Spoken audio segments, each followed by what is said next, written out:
Let's turn our focus now to standardizing data. First of all, we have this formula up here. We're looking for a z-score, which we're going to refer to as a standardized score. To find our z-score, all we're going to do is take our x value, our data point, subtract our x bar value, our mean, and divide that by the standard deviation from the sample. Let's say we're focusing on a data set in which the x bar value, the mean of the sample, is 20, and the s value, the standard deviation of the sample, is 4. What if we're focusing on the number 17? Well, if we wanted to standardize that data, all we simply have to do is take the 17, subtract the x bar value 20, and divide by 4. When I do that, I'm going to end up with negative 0.75. If I have a value of 26, I follow the same logic, and I can standardize that score. In this case, I have a z-score, a standard score of positive 1.5. What these two numbers tell us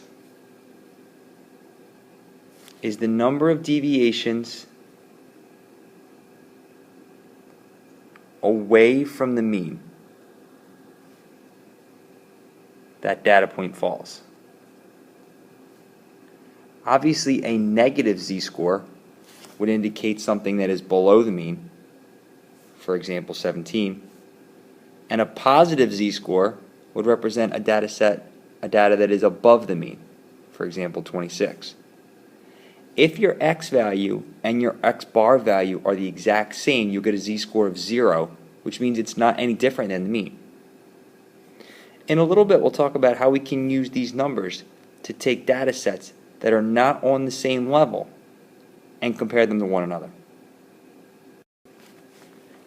Say, for example, now we have two data sets, and they're scored on different levels. So you take a test that has an average score of a 500 with a standard deviation of a 100, for example the SATs, and then you take another test, but this test has a mean value of 40 and a standard deviation of 3. And we know in both cases I can't compare the scores that I earned, the 620 and the 44, I can't compare them because they're on different levels. If I standardize those scores, if I take the 620, subtract 500, divide by 100, I've now standardized this score as a positive 1.2. If I do the same thing to my other test, I end up with the standard score, a z-score of positive 1.33. These are now on even playing fields. So the fact that my positive 1.33 is a larger number tells me I did better on that test than the other. Let's turn to percentiles now. When we talk about percentiles, what we're talking about is the percentage of people that fall below you. So if you're in the 85th percentile, for example, and think back to when you took tests back in 2nd and 3rd grade and they said you were in the 85th percentile in reading, what it meant is that you scored better than or above 85% of the population. So when we talk about percentiles, if we're talking about the median of a set, that would be the 50th percentile. Anything above the 50th percentile would mean that you scored or did or are taller than the halfway point. Anything below the 50th percentile would mean that you were shorter or did worse or things along those lines. For example, if they say an infant's weight is in the 20th percentile, that means he or she is only weighs more than 20% of babies that same age. This formula over here is if we're given our data set. To figure out what percentile you're in, B indicates the number of people that scored below the score we're looking at. E is the number of people or scores that are even. and n is your total number of scores. So for example, if 500 people take a test, that would be my n value. If I scored better than 300 of those people, and I scored the exact same as 20, all I would do is plug into my formula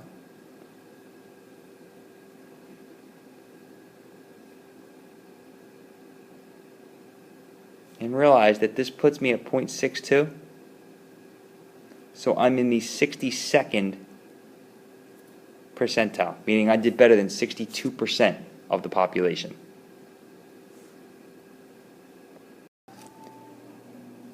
We just focused on percentiles, and that was the idea of percent out of 100. Now we're going to focus on quartiles. And what quartiles are going to do is break our data set into quarters. They're going to break it into 4 chunks of 25% each. Well, think about what median meant. If I had the median of a list, I knew that it basically took my list and cut it in half. 50% to the left and 50% to the right. Well, if I take this lower half and I cut it in half, that's going to give me 25% and 25%. If I do the same thing to the upper half, I've now broken my data set into quarters. This point right here is referred to as my first or my lower quartile. This is referred to as my third or upper quartile. All quartiles do, along with the median, is break my data set into sets of 4. This is going to mean a lot more in our next section when we talk about a 5-number summary. We're going to use these two numbers, my lower and my upper quartile, and it's going to start to give us a little bit more meat to the word outlier. And what we're going to do with this right now is we're going to look at the word inner quartile range. And if you think about what the range was just simply the maximum minus the minimum. Your inner quartile range is going to be your third quartile or your upper quartile, and you're going to subtract your lower or your first quartile. And that's going to give you your inner quartile range. It's basically going to give you the range from your lower to your upper. We're going to tie this idea into the idea of how do we determine if a number is an outlier. We're going to use this inner quartile range. We're also going to use this when we talk about box plots and modified box plots.